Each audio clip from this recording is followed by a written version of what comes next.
Pemirsa, pemerintah terus mengawal proses restrukturisasi keuangan kereta cepat Jakarta-Bandung. Tidak hanya itu, pemerintah juga berencana meneruskan proyek kereta cepat hingga Surabaya.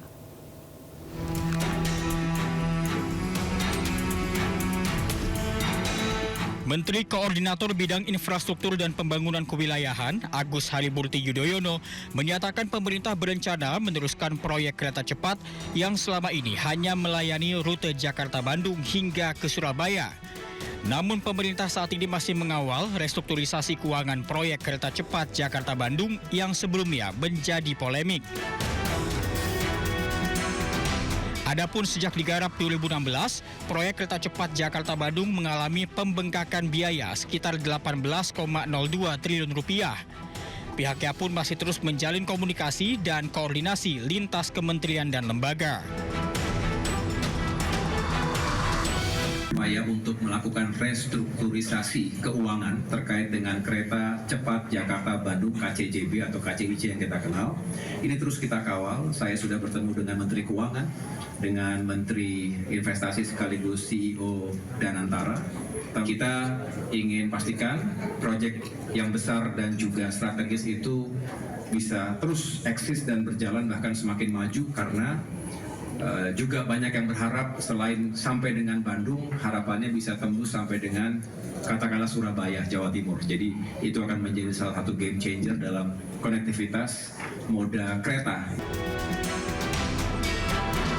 Sebelumnya pemerintah tengah menyiapkan pembentukan Komite Nasional Kereta Cepat untuk menata pengembangan proyek kereta cepat nasional mulai dari restrukturisasi keuangan kereta cepat Jakarta-Bandung hingga ekspansi kereta cepat Jakarta-Surabaya. Perluasan proyek kereta cepat ini akan menjadi manfaat dan nilai tambah yang bisa dirasakan masyarakat dan dapat memantik perekonomian.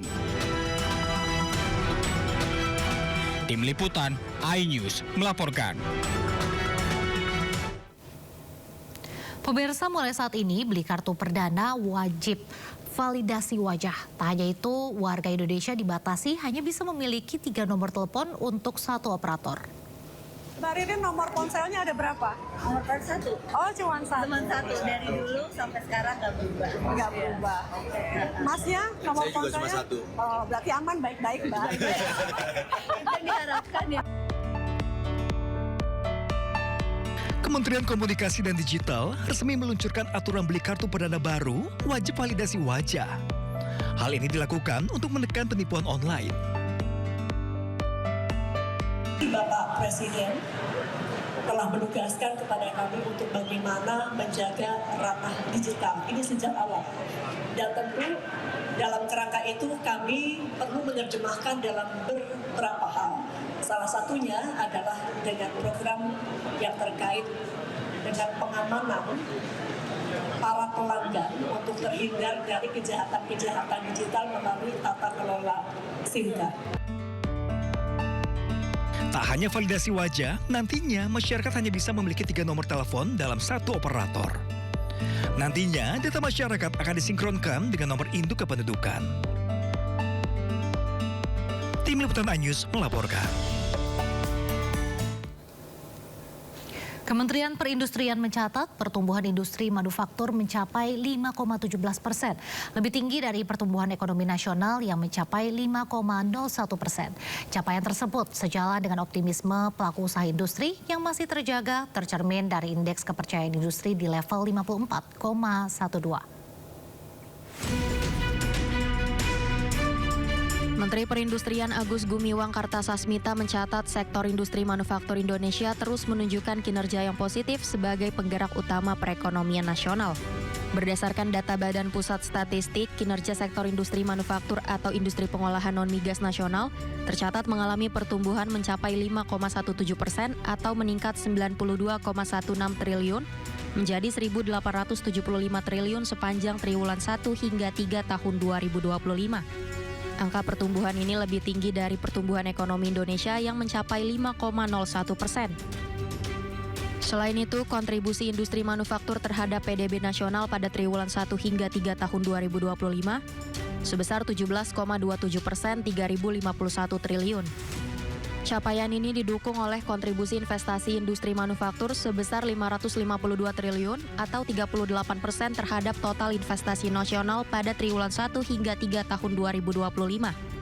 Di mana sepanjang tahun 2025 tercatat ekspor manufaktur sebesar 227,10 miliar dolar Amerika atau 80,27% dari total nilai ekspor nasional. Ini sudah disesuaikan dengan rilis BPS kemarin, angkanya sudah.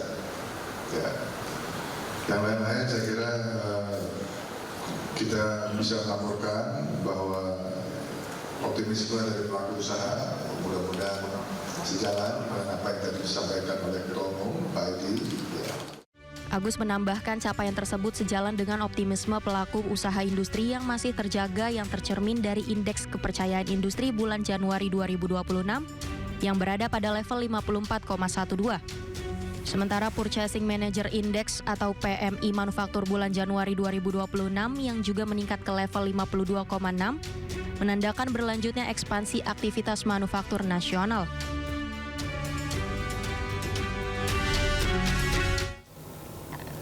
Badan Pusat Statistik mencatat jumlah wisatawan mancanegara yang berkunjung ke Indonesia sepanjang 2025 menembus lebih dari 15 juta orang. Berdasarkan kebangsaan, wisman terbanyak berasal dari Malaysia, disusul Singapura dan Australia. Badan Pusat Statistik mencatat jumlah wisatawan mancanegara yang berkunjung ke Indonesia sepanjang 2025 menembus lebih dari 15 juta orang, tertinggi sejak 2020. Angka tersebut mencapai target pemerintah di kisaran 14,6 hingga 16 juta kunjungan. Namun jumlah wisman yang berkunjung ke Indonesia pada 2025 masih belum melampaui total wisman sebelum masa pandemi COVID-19. Tercatat jumlah wisman pada 2019 mencapai 16,11 juta kunjungan. Berdasarkan kebangsaan, kunjungan wisman terbanyak berasal dari Malaysia 17,3%, disusul Singapura 14,5% dan Australia 11%. Adapun wisman yang paling banyak masuk ke Indonesia melalui Bandara I Gusti Ngurah Rai Bali, terutama didominasi wisman berkebangsaan Australia. Sementara itu, data jumlah kunjungan wisatawan Nusantara atau wisatawan domestik menunjukkan capaian signifikan. Pada 2025, jumlah wisatawan Nusantara mencapai 1,2 miliar perjalanan atau meningkat 17,55% dibandingkan tahun 2024.